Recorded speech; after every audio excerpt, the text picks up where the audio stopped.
Jenis yang cocok untuk pemula itu adalah jenis-jenis tumbuhan merambat yang tidak yang bisa dirambatkan di tembok, nggak terlalu liar. Itu yang pertama itu kacang-kacangan dan kembang telang, itu untuk starternya ya, awal-awal. Nah itu buat yang rambatan-rambatan sederhana itu seperti buncis, seperti kacang panjang yang seperti itu gitu. Alasannya kenapa? Karena dia merambatnya tuh nggak liar dan daunnya bentuknya nggak gede-gede begitu ya.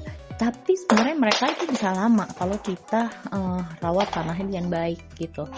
Nah itu kacang-kacangan ya, termasuk kacang tolo juga semuanya, kacang merah pun dia merambat begitu. Dan kacang-kacangan ini sangat berpengaruh buat nitrogen tanah. Jadi starter untuk menanam kacang-kacangan itu perlu banget.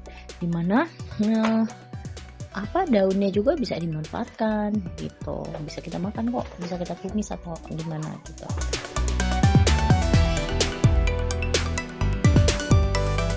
Kesannya itu tadi, satu nitrogen tanahnya, terus rambatannya itu nggak terlalu kita butuh yang rambatan yang kayak ruang gitu, jadi cuma rambatan tembok aja udah cukup gitu ya.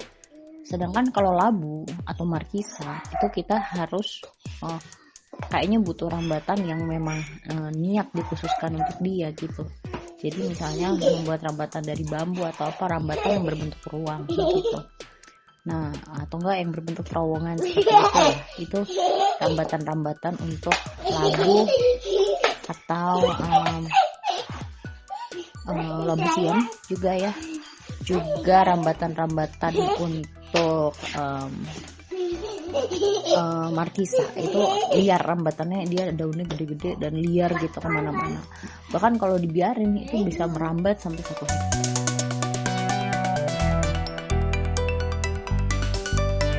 Bahan merambat kalau kacang-kacangan insya Allah nggak susah ya merawatnya.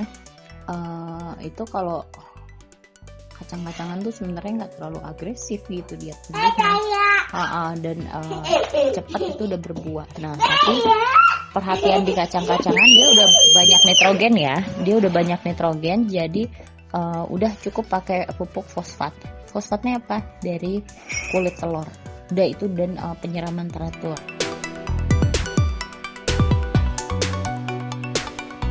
Ada batas untuk motongnya apa enggak, atau kalau udah berapa banyak? Batas motong sebenarnya kalau kacang-kacangan itu masih bisa disesuaikan tergantung dari kita seberapa kita punya tembok atau seberapa kita punya rambatan begitu. Tetapi kalau labu-labuan tadi itu rambatannya memang harus sangat luas. Lalu itu kalau misalnya dipotong pun itu bisa mempengaruhi ke harusnya di situ bisa tumbuh buah-buahnya gitu, tapi karena dia di ini terus jadi buah-buahnya terbatas, dipotong terus. Tapi kalau kacang-kacangan enggak ya, kacang-kacangan semampunya kita aja gitu, semampunya kita punya rambatan aja.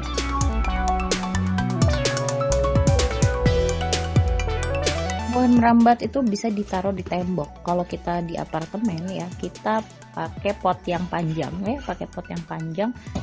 lalu kita rangkai sendiri itu ke rambatannya ke tembok atau ke ininya pakai rambatan di dalam si pot itu gitu. Jadi